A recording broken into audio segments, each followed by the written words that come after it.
The extraordinary life of Princess Alice, the Duke of Edinburgh's mother and the Queen's mother-in-law, is one of the best-kept secrets in royal history. A daredeviling story that would be worthy of any great Hollywood film. Born in Windsor Castle, she begins life as a privileged royal. She was most Diana-like because she was regarded as the prettiest princess in Europe. But from the start, Alice is no ordinary princess. She was basically stone deaf. She ended up being able to lip read in Greek, German, and English. She serves as a nurse on the front line. She was hands-on. I mean, she was dealing with broken limbs and amputated limbs. She goes on to face huge personal challenges and is committed to an asylum. She is hearing voices, that she's in a relationship with Jesus Christ. She would overcome these struggles to help those in need. This film will reveal the secrets of Alice's extraordinary life, using rarely seen archive and interviews with those directly affected by her selfless actions, including the Jewish family she saved from the Nazis. If it hadn't been for her, I wouldn't be alive today. Ultimately, she devotes her life to helping others. She'd set up an order of nuns to do her humanitarian work. Amazing character who indefatigably survived through some of the toughest events of the 20th century. Alice was a woman who refused to fit the royal mould.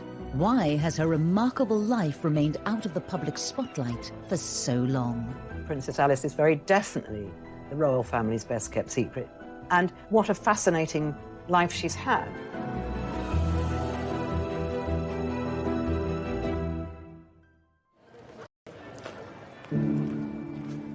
On a winter's day in December 1969, London goes about its business largely unaware of the sadness within the walls of Buckingham Palace. Princess Alice, who was the Duke of Edinburgh's mother, mother-in-law to the Queen and grandmother to Prince Charles, has died in her sleep. Reporting of Alice's death is minimal. It makes just the 4th item in the night's news. The BBC announcement read, "The Duke of Edinburgh's mother, Princess Andrew of Greece, died today at Buckingham Palace. The princess, who was 84, had been in poor health for some time. Princess Andrew, or Princess Alice, her own name, was the daughter of Prince Louis of Battenberg." It's a very unremarkable announcement. Words of respect, adoration, affection. It's very cold. It simply marks the passing of a life defined by the men around her. Indeed, despite her position in the royal family, Princess Alice has long remained hidden from public glare. Many first discovered Alice through her portrayal in the TV series The Crown, when, as this clip shows, she had been living as a nun. Let this be a mother's gift to her child. Find yourself a faith. I didn't even know she existed. I had no idea who the Duke of Edinburgh's mother was. I think, like the majority of people, she's been a very well-hidden secret. It was never Alice's style to seek out the limelight. Princess didn't give very much away about herself. When she died, she left but 3 dressing gowns, which were given to the nurses who'd been looking after her. By that stage, she'd given everything she owned away. She owned absolutely nothing. But Alice's start in life was very grand indeed. She's the great-granddaughter of Queen Victoria, and she was actually born in the Tapestry Room at Windsor Castle in 1885. As she grows up in the castles and palaces of Britain and Europe, Alice expects to marry a suitable royal partner.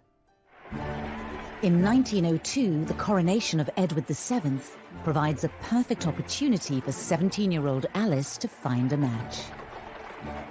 Edward VII himself remarked at his coronation that Alice would be the most beautiful bride of any young prince in all of Europe. A number of different members of of royal families arrived in London to attend this event. Princess Alice was one of them, and Prince Andrew of Greece was another. And here, Alice is swept off her feet by the young Greek prince Andrea. That is really where the relationship developed, and it was a love match. It was a real love match. Just over a year later, the couple are married in Germany. It's a royal alliance with serious pedigree. Alice is the daughter of a German prince and a British princess, and the great-granddaughter of Queen Victoria. 21-year-old Prince Andrea is the son of King George I of Greece, himself a distant cousin of Queen Victoria. Andrew was a tall, blonde, handsome young army officer. His whole approach to life seemed to be very different from Alice, who was beautiful, but for the most part reserved, silent.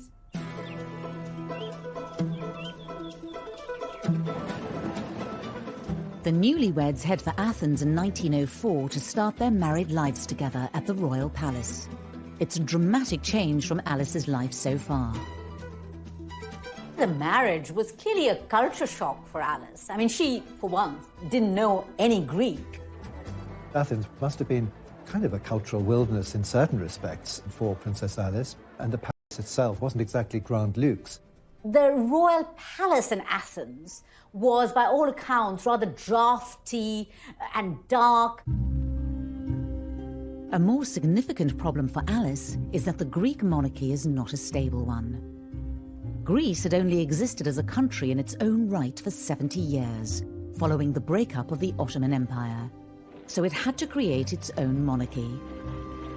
In 1863, Greece turned to Denmark's royal family for a king, and they chose one of their Danish princes. King George I of Greece had been imported from Denmark, so none of the Greek royal family had any Greek blood whatsoever. They had Danish blood and they had Russian blood. The fact that the family came from Denmark and were not Greek clearly created some problems for them in Greece, problems that would continue in terms of the monarchy there. Despite the national ambivalence to the new royal family, the Greek people take to Alice immediately. She certainly provided a great injection of glamour into the Greek royal family. She was a bit almost Diana-like because she was regarded as the prettiest princess in Europe. She quickly learnt to speak Greek and she quickly started producing children. Alice enjoys her new life in Athens. Within 2 years, she has given birth to 2 daughters, Margarita and Theodora. But there are clear signs that trouble lies ahead for Alice and for her family elsewhere in Europe. The beginning of the 20th century was a difficult time for the European monarchies. There was unrest, particularly in Russia, and this unrest was also to be found in Greece. A sense that monarchy had had its day and revolutionaries were beginning to, if not seize power, at least to agitate for power. A tragedy in Alice's family, born out of this unrest, would prove to be a huge turning point in her life. Her favorite aunt, Grand Duchess Ella, lives in Russia with her husband Sergei, the Governor General of Moscow, a man with dangerous enemies. Was married to the Grand Duke Sergei of Russia. And in 1905, Grand Duke Sergei is horribly assassinated by a bomb which blows his carriage into smithereens outside the Kremlin. And this had a profound impact on Ella, who gave up her material wealth and used her time and resources to feed the poor and become much more religious and set up a convent. Alice goes to visit Russia, I think in 1909, and she sees the amazing work that her Aunt Ella is doing, which directly affects Alice and affects how she chooses to lead her own life. As Greece edges closer to war with its neighbours, Alice would soon be given the chance to follow in her aunt's footsteps and risk her life to help others.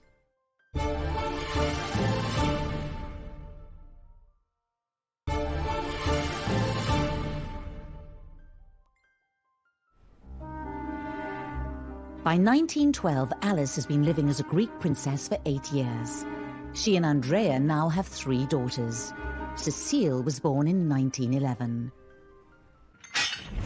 However, their lives are set for a dramatic change as Greece goes to war in a bid to seize new lands. There was a particular war in 1912, the First Balkan War. The Ottoman Empire, which had been so dominant in the Balkans for hundreds of years, was crumbling. So Greece was wanting to expand north and eastwards, taking over some of the Ottoman territories, which historically had many Greek occupants. And the Greek royal family are absolutely at the centre of this because Andrea is a military officer, so he's on the front.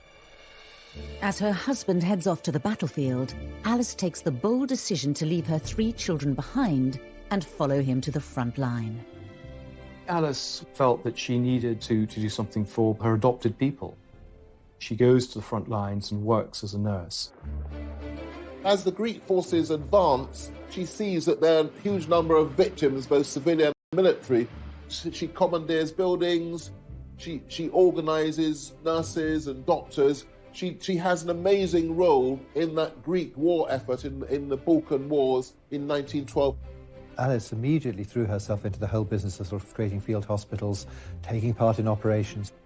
For a young woman in her 20s with no medical training, she shows great grit and innovative sense. Alice doesn't restrict herself to just setting up the hospitals. She was hands-on. I mean, she was dealing with broken limbs and amputated limbs. In a series of letters that easily detail that the corridors were running with blood and people were minus arms, minus legs, and Alice was having to deal with all this, but she wanted to deal with it because the calling from her was that she was helping, and she really was helping. Very early on, we see that she doesn't conform in the way that's expected of her, and she does the things that she feels are important and thinks of others before herself. It's a very, very different sort of world to the world she's been brought up in, and earns her enormous respect from those around her. Alice has yet again proven that she can overcome great personal challenges in her life. As a child, it was realised all was not well. She was a very bright young girl, but at first her learning was slow because she had this problem, first of all undiagnosed and then later diagnosed as deafness. Her mother believed in a kind of tough love and had a sort of let's get on with it kind of attitude and didn't treat Alice any differently from her other children. And let her learn how to lip read and let her fight her own battles rather than mollycoddle her. Alice rose to the challenge and became a skilled lip reader. She lip read in German and English, which were her first languages, and later on in Greek and French. So Alice had this very severe disability, which she overcame, but that must have had quite an influence on her personality. 3 years after the end of the Balkan Wars, Alice finds herself in the midst of another war zone. At the outset of World War I in 1914, Greece takes a neutral position. But 2 years later, it has been drawn into the conflict. Of course, the First World War is regarded as the war to end all wars, and it's easy to forget about the terrible suffering in Athens at that time. Athens is bombed by the Allies, and typically Alice, then she has to start helping again. December 1916, there's terrible malnutrition, and so what does Alice do? She joins in setting up soup kitchens, in just trying to get food to the people of Athens in the dark heart of the First World War. As Greece finally joins the Allied forces, the tide turns against the royal family.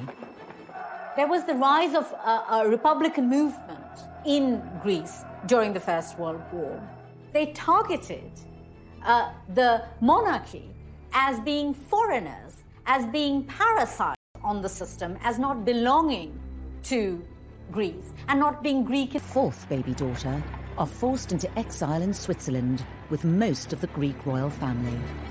This is the first time that Alice gets a taste of what it is to be a Greek royal. Alice had no sense of when she would be returning to Greece and indeed what life was going to be like for her over the next few months. And, they weren't luxurious months. As she adjusts to life in exile, Alice receives news of an appalling family tragedy during the Russian Revolution. The Russian royal family, including Alice's favourite Aunt Ella, was caught up in the civil war. And in July 1918, Aunt Ella, along with several other members of the Russian royal family, were driven by the Bolsheviks to the Urals. Ella and 5 male members of her family were taken by the revolutionaries to this disused mineshaft. They were thrown down, and then rocks and stones were thrown on top of them, and a grenade, which obviously killed them. But until that moment of their death, they were stoic, and they were singing psalms and saying prayers. Alice is grief-stricken, of course, but she's even more admiring of the strength of courage and will. Relief and respite finally comes to Alice in 1920, when the exiled king is restored to the throne in Greece. In this rare piece of footage of them together, Alice and Andrea are now back in the land they call home. Andrea and Alice and their 4 daughters by this time, they spent most of their time on the island of Corfu at a villa called Mon Repos. And that's where Alice and the 4 girls and their servants and their British nanny, Miss Roos, are living in 1921, when at last the beloved 5th child and longed-for son is born. The arrival of Prince Philip, Philippos Andreou as he was called, completes Alice and Andrea's family. But they would not have much time to enjoy life with their new baby. Greece is once again looking to take land from Turkey in their on-off conflict. Andrea is now a major general in the army. And when the Greeks suffer a humiliating defeat and are sent packing by the Turks, the royal family is back in the firing line. Andrea is a scapegoat for the dramatic defeat of the Greek forces. He comes back to Athens in disgrace, is arrested, is accused of high treason, is put on trial with other officers. The other officers are actually executed. Andrew being sentenced to death. And this was, you know, as dangerous as it got. A last-minute, behind-the-scenes deal involving the British government, King George V and the Greek leaders, saves Andrea's life. The British cruiser is dispatched to Athens, and this show of strength is sufficient to have Andrea's released, and the young family is then in exile once again. But at least they're alive, and Alice is thrilled to have her husband back. Prince Philip, who was, you know, literally a babe in arms at this time, and taken for safety onto the British warship, carried in an orange crate, and that was to be his means of escape. So really, really dramatic days. They may be alive, but Alice and Andrea flee Greece with little money and few possessions. Now they are in need of a safe home for their young family once again.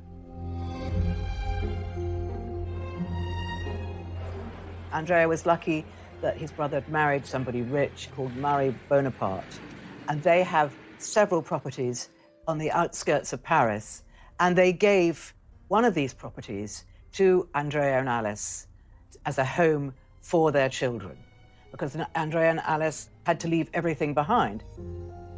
Alice and Andrea would spend 8 years in Paris. The turmoil they've lived through is finally taking its toll on them. The marriage is beginning to fray at the edges. For Andrea, this must have been quite difficult after a very active life. Basically, he was no longer a prince in Greece, that he was exiled for life. This phase was very difficult for Princess Alice because she had been through enormous amount of trauma, and all those deaths in the family, and her husband almost being put to death himself. I mean, that would be enough to shake anybody. As their time in exile wears on, Alice's behaviour becomes increasingly erratic. Behaviour that would lead her family to take action that would scar her for years to come.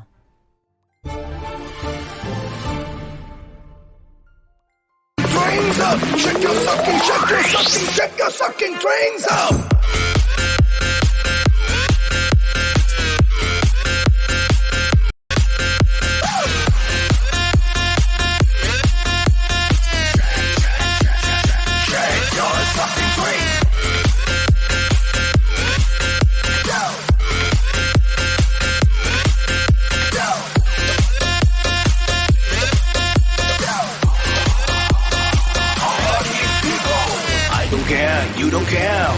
came from. Shake up! Do you wanna be swing up? Swings up! Shake up! Move! Hey, but you!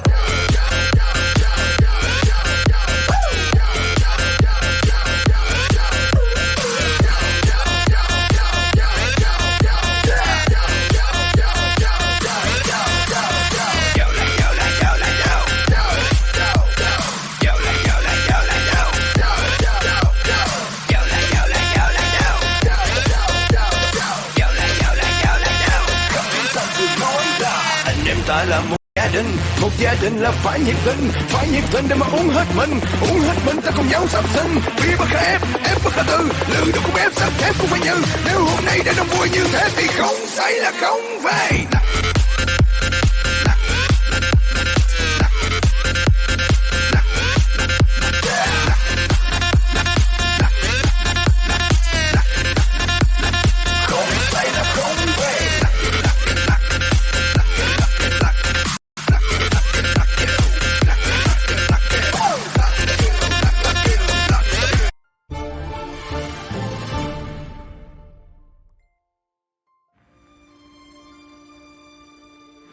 (1928) Paris. Princess Alice and her family are now safe, living in exile. But for her, a personal inner struggle is about to begin. One that will define the next 10 years of her life. It's not for nothing that completely isolated by the deafness, by the strangeness of the country, by her innate compassion for other people, that she should become deeply religious. In 1928, she converted to the Greek Orthodox Church, which, having actually been a Lutheran all that time, so that showed a spiritual growth in her. A relaxed Alice can be seen in this rare footage. Just a year later, the memory of the brutal murders of her relatives in Russia and the increasing alienation in France all start to take its toll, and Alice's religious fervour increases. She decided that she was able to heal, and she had what she called healing hands. That becomes quickly overshadowed by Alice's declarations that she is hearing voices, that she's in a relationship with Jesus Christ, that she's having a physical relationship with Jesus Christ. I mean, she's beginning to be clearly suffering from religious delusions, which of course become really distressing to those around her. She is sort of a sense out of her. Her mother is particularly concerned about her. And I think the understanding or the realization is that she needs to have proper medical supervision. Alice's sister-in-law, Marie Bonaparte, is a trained psychoanalyst. She recommends Alice should see Dr. Ernst Simmel at Schloss Tegel near Berlin, the first inpatient clinic for psychoanalysis. Alice did not want to go to the Tegel clinic because she didn't see that there was anything wrong with her. But when her doctor said that Jesus had told him that she needed to go, which was certainly a fairly sneaky way of doing it, Alice obviously agreed, and she went to the clinic. After therapy sessions with Alice, Dr. Simmel diagnoses her as a paranoid schizophrenic. It was believed that her mental illness was a result of sexual frustration, that she'd fallen in love with a young Englishman, and this was an unrequited relationship, and that had made her really go mad by suppressed, repressed sexual desire. And in another twist to Alice's story, Dr. Simmel takes her case to his colleague, the founder of psychoanalysis, Dr. Sigmund Freud. Now, at that point, Freud suggests what is probably the most shocking or the most bizarre, the most puzzling recommendation in the history of psychoanalysis. He suggests to Simmel that Princess Alice's ovaries should be exposed to high-intensity X-rays. The first time I read this, I just couldn't believe what I read, because it hardly counts as a psycholytic intervention.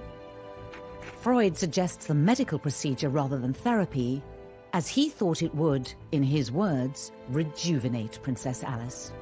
But the results are devastating.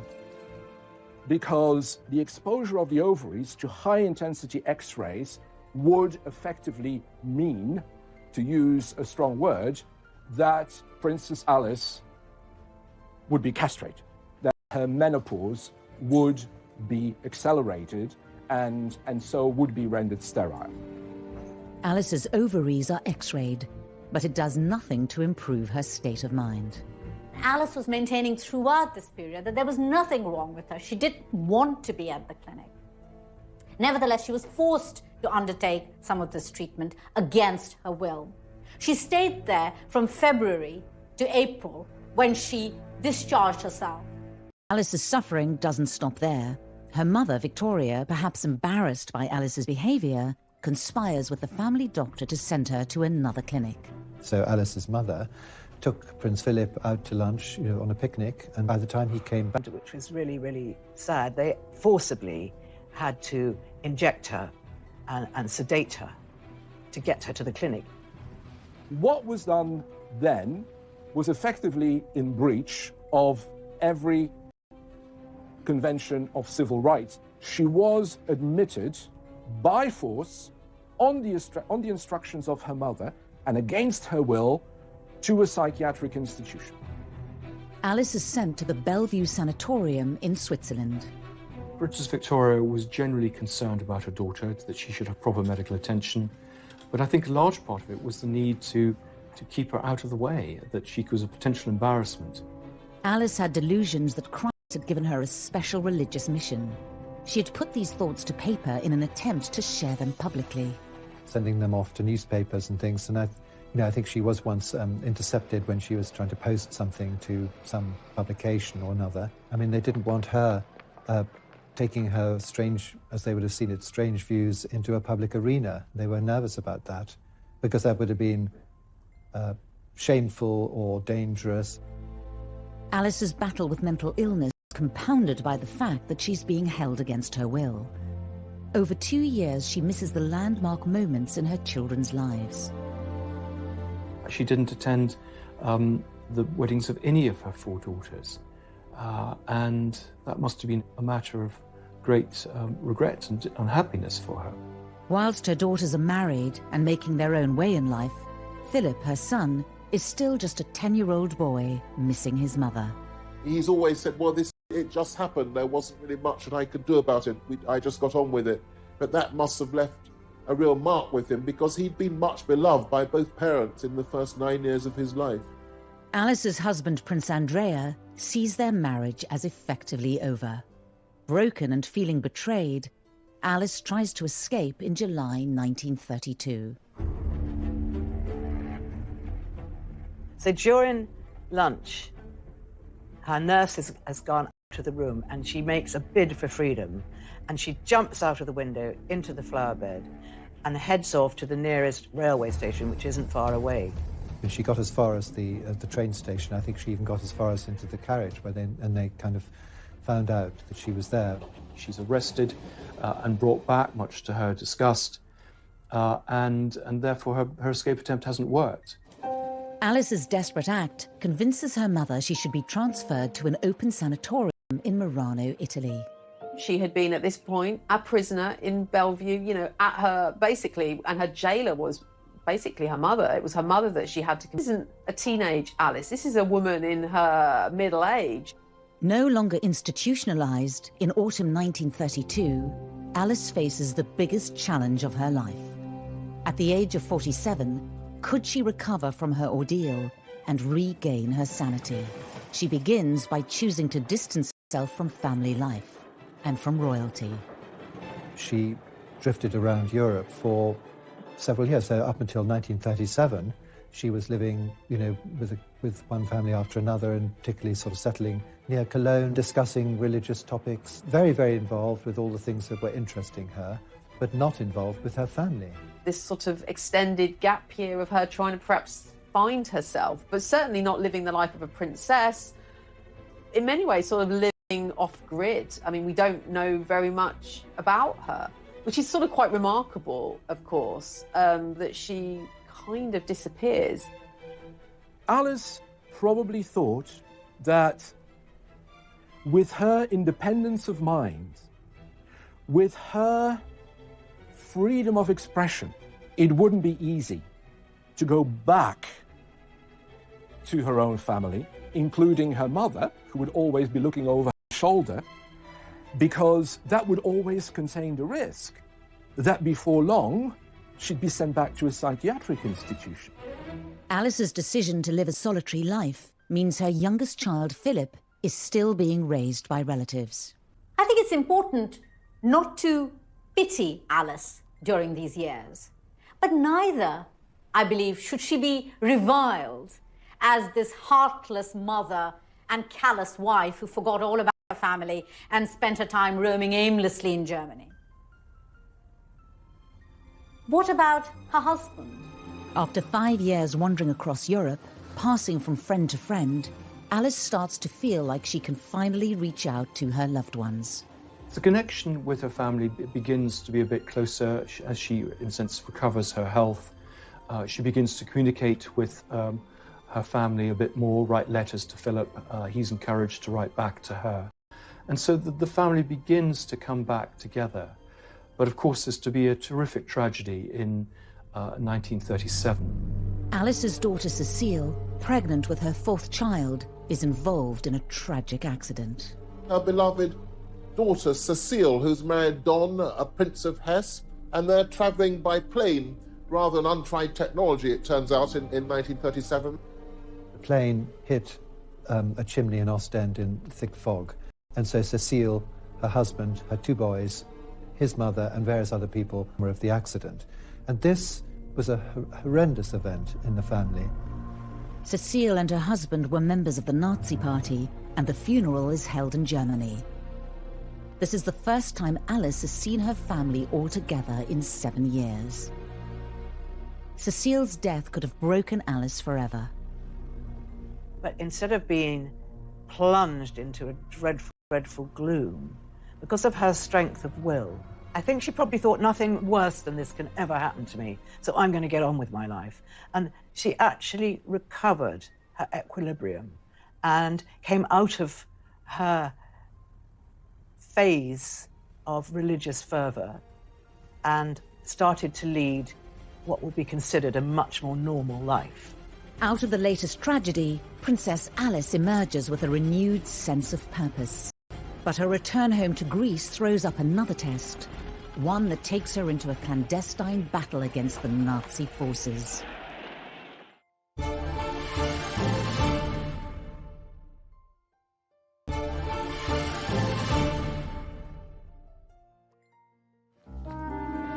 In 1938, Princess Alice, mother of Prince Philip, returns to Greece to serve the poor.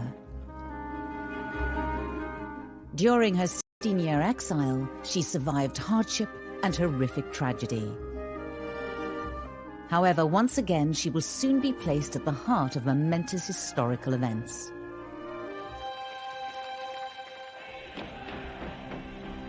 The onset of World War II requires her to draw on her reserves of courage and bravery. When German tanks roll into Athens in April 1941, the Greek royal family flee to safety. Despite the dangers, Alice decides to remain, to continue her work.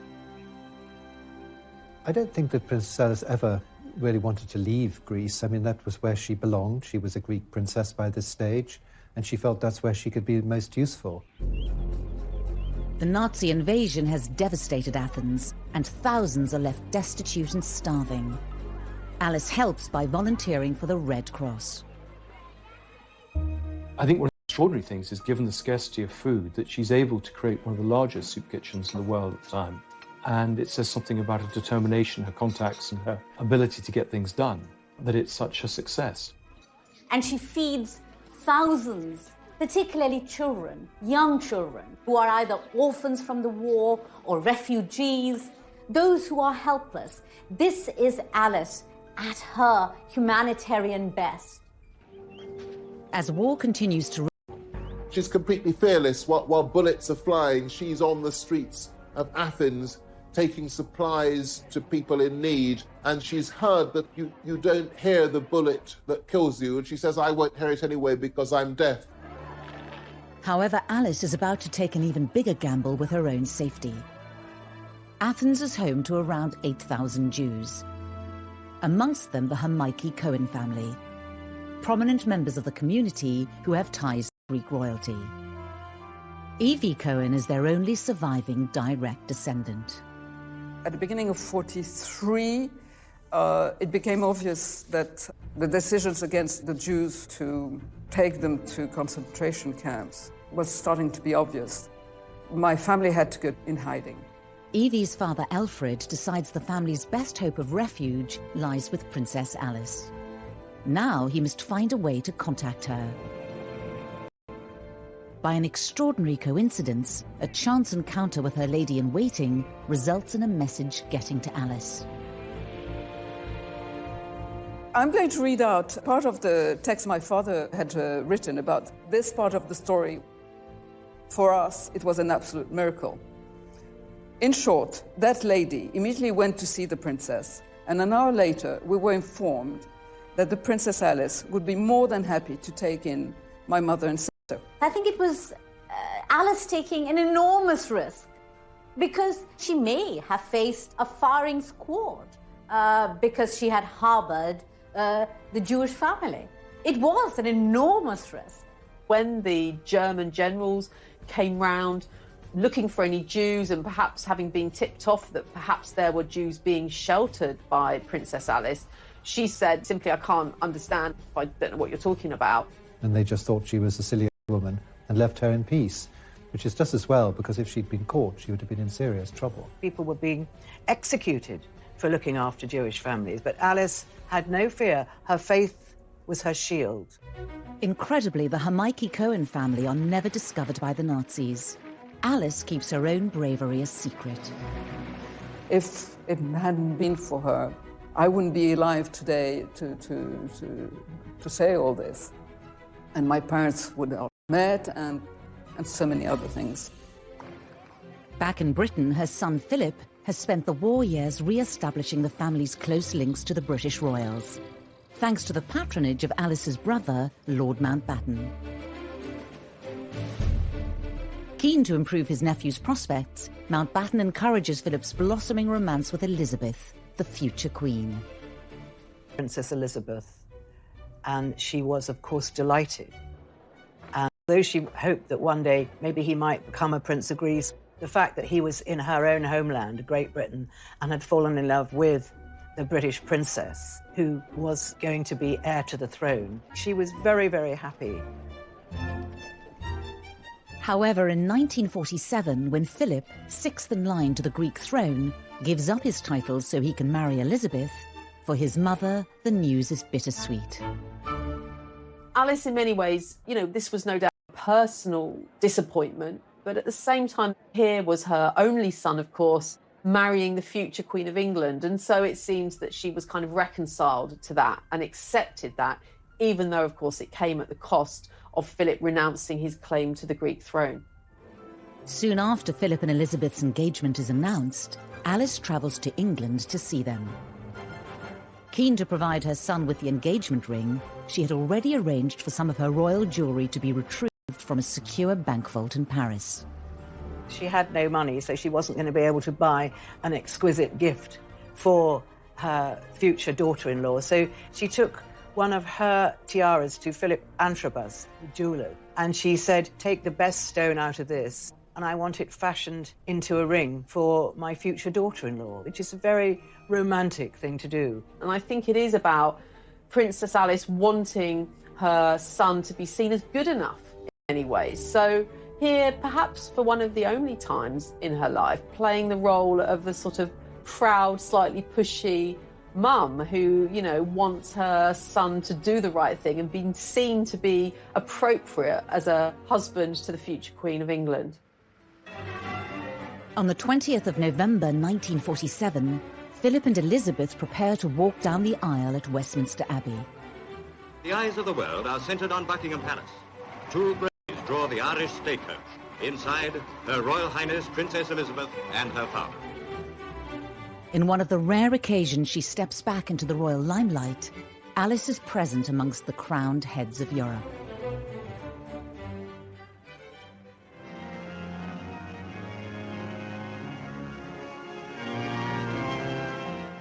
And now they are man and wife.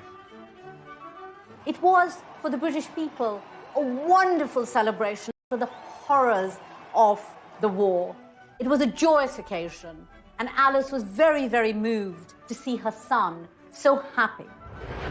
In the official wedding photograph, Alice can be seen standing next to the Queen's grandmother, Queen Mary. Her life has come full circle at the age of 62. There she is. It's been a moment of great pride for her that lovely Lilibet was marrying her marvellous son, Philip, and it was, a new beginning. Over 40 years since she first left England, when Prince Charles was born the following year, Alice is firmly back in the bosom of the royal family. Philip and Elizabeth have their first child, Prince Charles, and Alice is absolutely delighted. She's thrilled. She's very much included as part of the family. After their years of separation, Philip wants his mother to stay in England. But ever the individual, she shuns royal life and beats her own path, sticking to her charity work in Greece. I think that after Prince Philip had married Princess Elizabeth, she felt that to some extent she could then do what she liked. Her daughters were all married and they had families of their own, and he now had a family of his own. So she fulfilled this long-held wish to found a nursing sisterhood. Despite not taking formal vows herself, in January 1949, Alice founds a nursing order of Greek Orthodox nuns on the island of Tinos.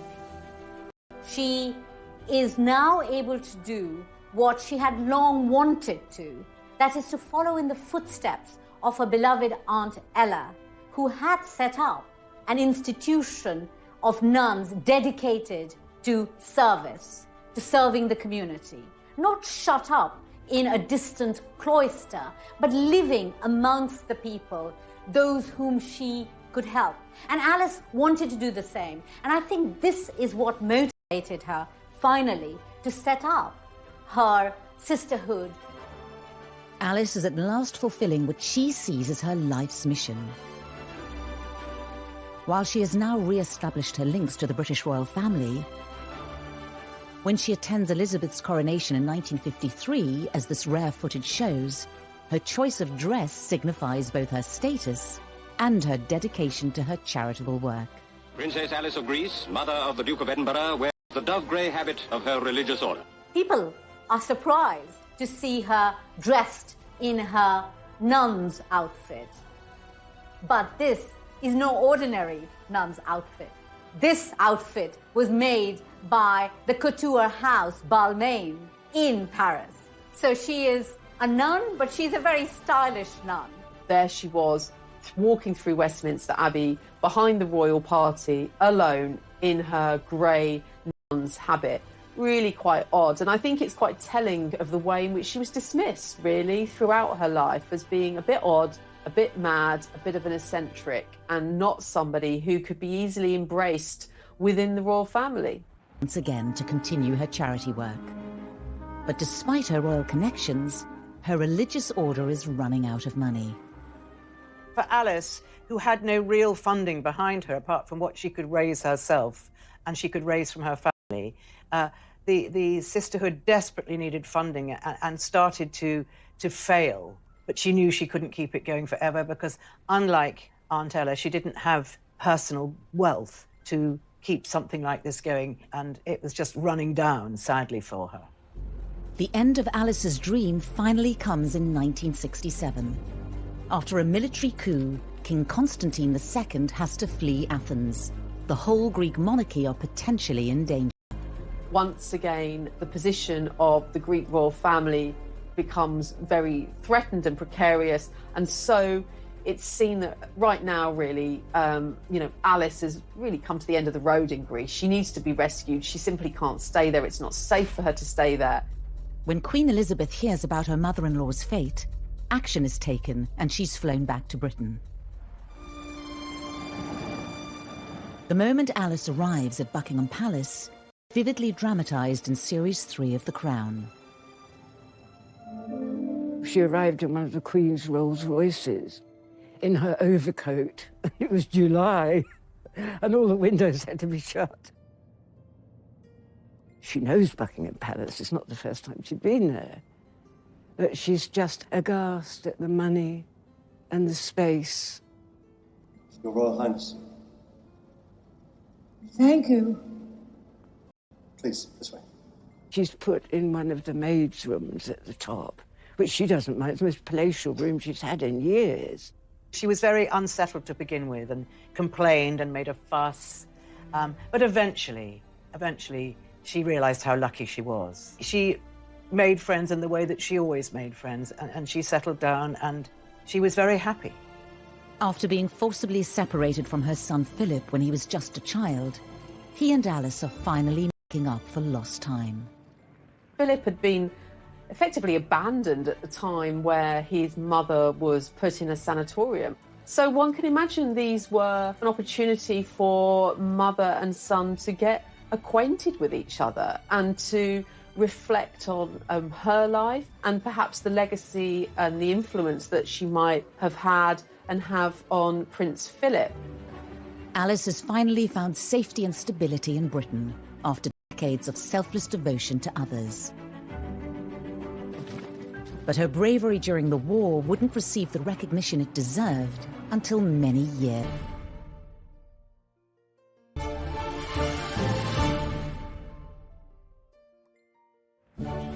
It's 1967, and Alice is back in Britain, living with the royal family in Buckingham Palace. But she's set on doing things her own way. We know that she liked to smoke, that she smoked Woodbines, and so courtiers would know that she was coming before they saw her by the smell and the smoke of her cigarettes. And of course, she would also move around in her nun's habit. So a very odd spectacle by all accounts. Princess Alice couldn't have been more different than the Queen Mother, who was the other grandmum, and who was, you know, a wonderful self-publicist, going out and doing all her duties. Alice was the very opposite to that. You know, there she was smoking in her nun's outfit. But the children liked her. Prince Charles really liked his grandmother. She used to tell him tales about Queen Victoria, which he loved to hear. After 2 years of getting closer to her son and his family, Alice starts to become infirm. On the 5th of December 1969, aged 84, she dies peacefully in her sleep.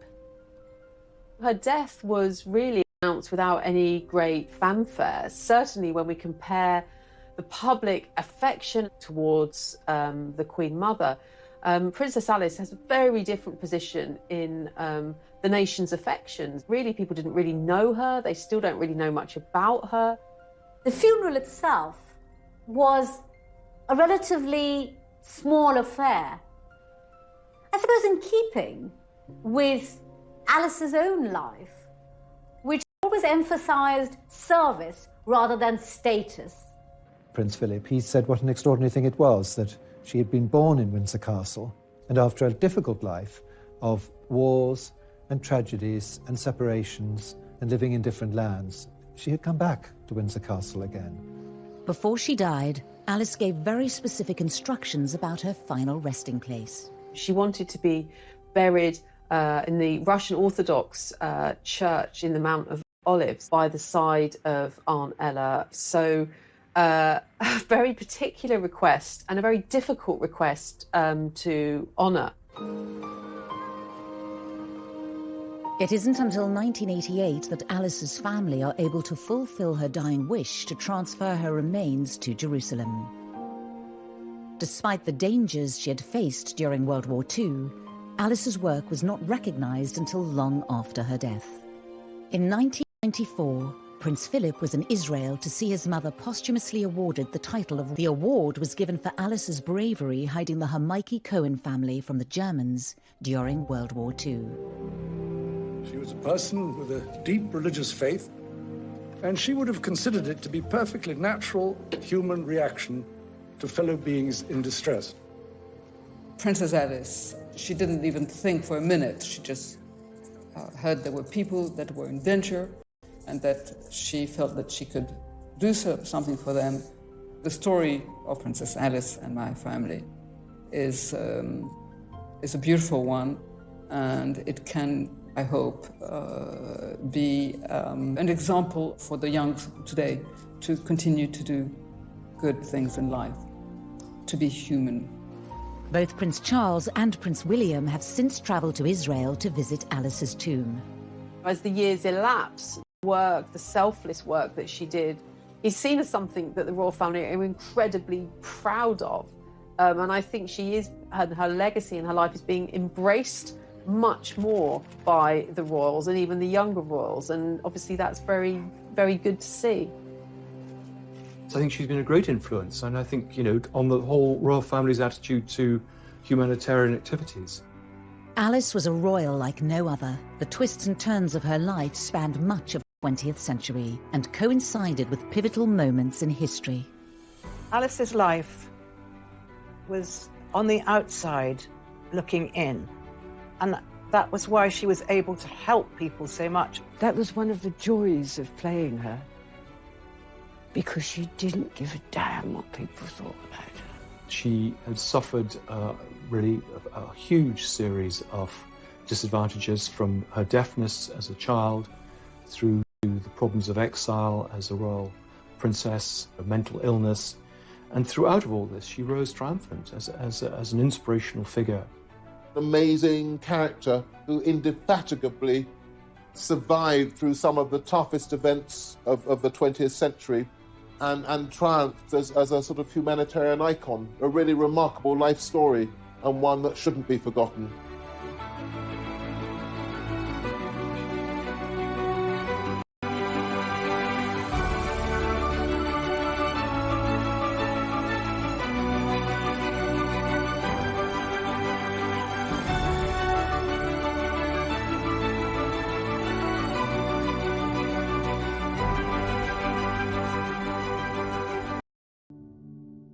Material wealth, and used her time and resources to feed the poor and become much more religious and set up a convent.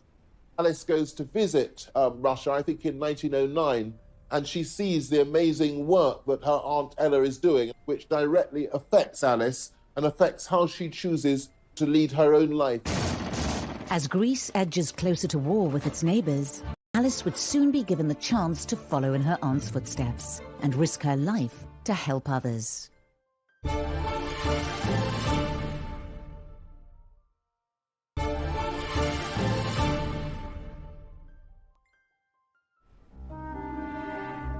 By 1912, Alice has been living as a Greek princess for 8 years. She and Andrea now have 3 daughters. Cecile was born in 1911. However, their lives are set for a dramatic change as Greece goes to war in a bid to seize new lands. There was a particular war in 1912, the First Balkan War. The Ottoman Empire, which had been so dominant in the Balkans for hundreds of years, was crumbling. So Greece was wanting to expand north and eastwards, taking over some of the Ottoman territories, which historically had many Greek occupants. And the Greek royal family are absolutely at the centre of this, because Andrea is a military officer, so he's on the front. As her husband heads off to the battlefield,